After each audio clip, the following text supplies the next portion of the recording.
Welcome back. In this video, we're going to take a look at the UDP scan or the User Datagram Protocol scan. Let me clear my screen. And the syntax is pretty much the same for any single flag in nmap. So this time, instead of st, we're going to try out -su, and then 192.168.1.108. I'm going to open up Wireshark at the same time so that you'll be able to see how this is going to work.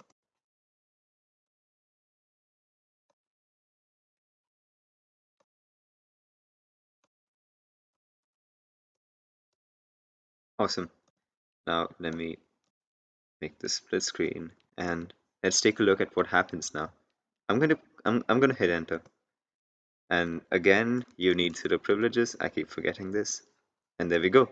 We have UDP packets sent to this IP address.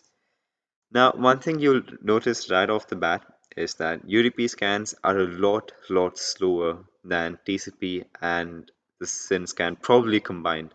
This is mainly because UDP is something that's not that commonly used nowadays. So a lot of developers don't incorporate this, and at the same time, UDP won't result in better um, ports, or it's not going to be a better scanner in any way.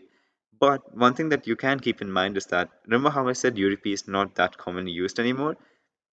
The problem with this is that some developers they forget that UDP exists and the firewall is probably configured in such a way that it just ignores UDP.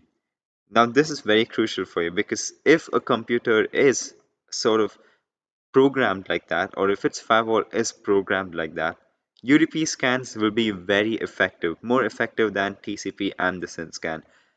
So always, if one scan doesn't work, try out the next. There's no harm in trying out UDP and TCP at the same time to see what gives better results.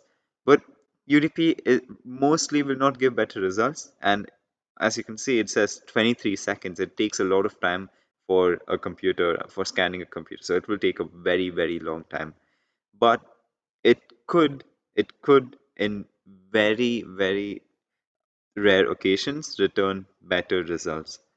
But that's pretty much it for UDP scans. It is quite useful, but not that common anymore. It's probably you could use this in maybe CTF sometimes, but not more than that.